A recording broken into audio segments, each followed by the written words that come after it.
What's going on, everyone? Welcome back to version 1. After a very busy 2 months for myself and the family, and a bit of a hit to the old confidence as far as content creating is concerned, we're back. And in today's video, we're delving into my top 5 tips when it comes to modifying your pride and joy. Whether that's a Megane, Clio, or a car from a completely different origin. In my time on this earth, I've had the pleasure and the pain of working on all sorts of vehicles, and I've learned a hell of a lot along the way.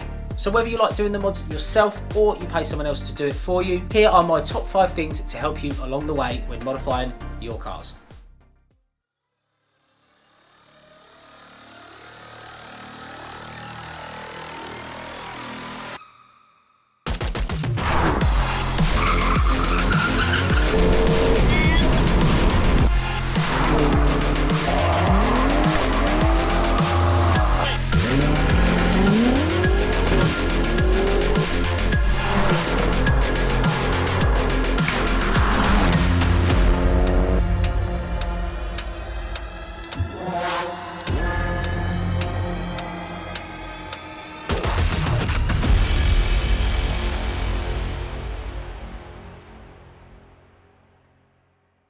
So as per usual, before we get into today's video, make sure you leave this video a like if you enjoy this sort of content, hit that subscribe button if you are new, and ring the bell notification to find your way back for any future content.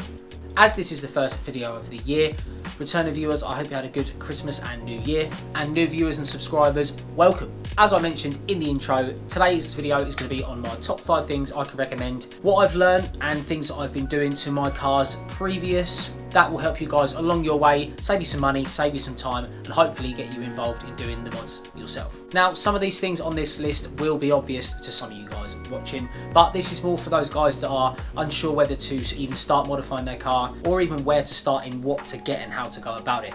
Because there's so much stuff out there on the internet like this, of saying go here, go there, get this, get that. So I thought I'd sort of put everything together that I've learned since I started working on cars since I was a lot younger, and bikes, put it all together in this video, and hopefully give you 5 reasons and things to get you in the right direction when it comes to modifying your vehicle.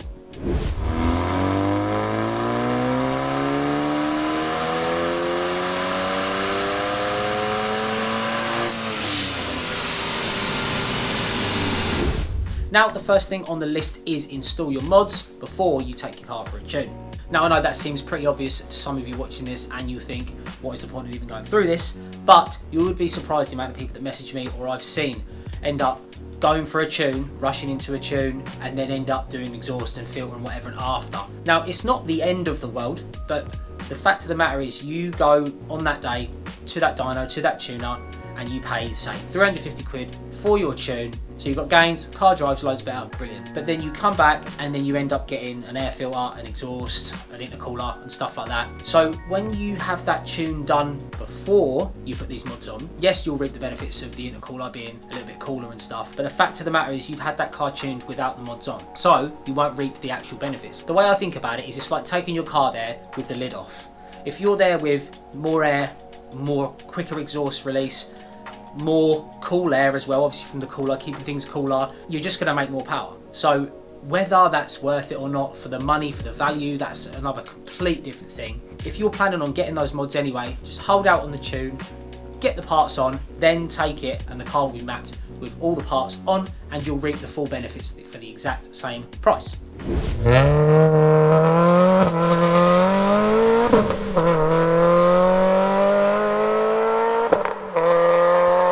Next one on the list is don't mix fuels.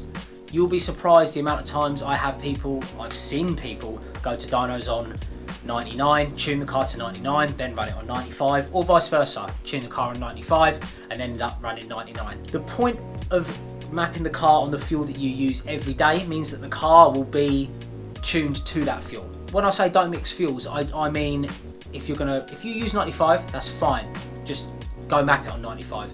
Don't turn up on 99 and let him tune it on 99 and turn things all the way up and get things running sweet on 99 and then go back to using 95. Use 95 if that's all you can get hold of, but I obviously always recommend 99 to anyone that's tuning their cars anyway, because it's basically free power. They will make you more power regardless, that's just how it works. Go in there with higher octane fuel, you will make more. Paul said when I went in there on 99, even if I threw race fuel in there, it'd probably make another like 30 horsepower, like easily. So if the fuel's there and the air's there, you're going to make more power. It's as simple as that. And with the higher octane of 99, you will make a bit more. But the point of this is do not mix fuels. If you run 99, sweet. Go and wrap it on 99 and carry on using 99. I have seen stuff, even Matt Armstrong recently on his video with his RS6, I think it was. He didn't run the right fuel and it absolutely the engine. So it can be catastrophic to some degree. Don't mix fuels. If you use 95, map it on 95. If you use 99, map it on 99. Keep it simple.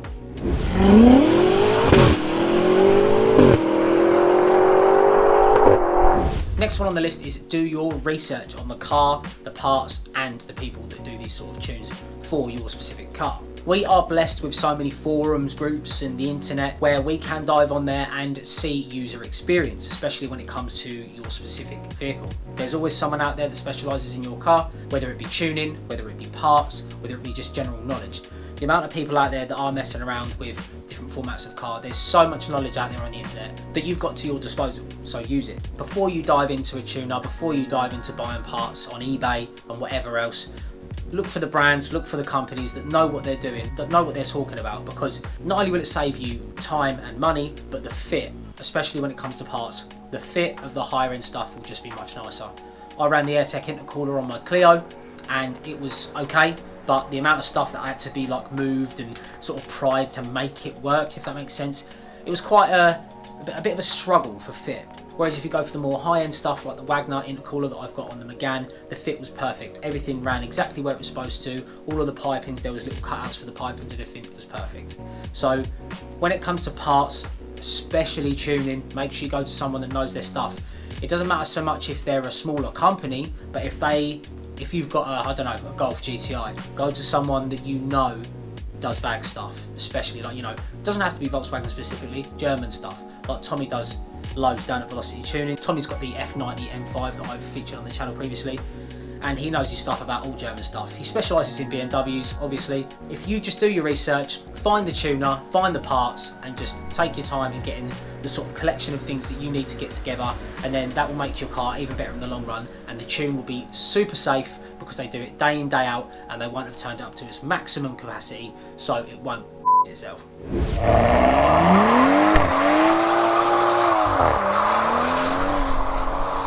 Next one on the list is keep your standard parts. This one, again, might be obvious to some of you, but some of you guys I know will sell older parts, especially when swapping for other things on the car, exhaust or intakes or whatever. But I do recommend that you keep the standard parts for a couple of reasons. One, in case the car needs to go back to standard, you've got everything there to put the car back to how it was before you started messing around with things, and it might make the sale of the car a little bit easier. Some people really like a car that hasn't been tampered with, and you'd have to have a real keen eye to see if something's been tampered with as far as like exhausts and air filters and stuff go, providing everything is bolt on.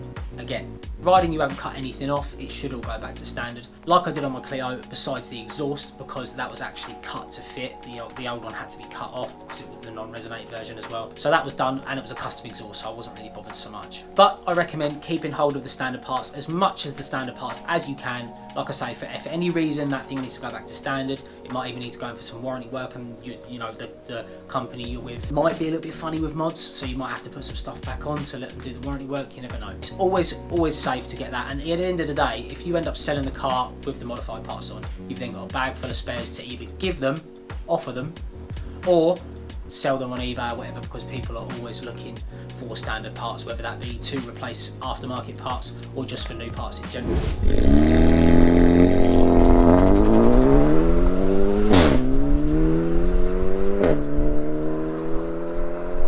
Now the last one on the list is more for you guys that install stuff yourself. This is check the fitment after install. Now obviously you'll do the idiot check that everything's on and everything's meant to be where it is, brilliant, but then you go and drive it for a week and then you might rub through a hose or something.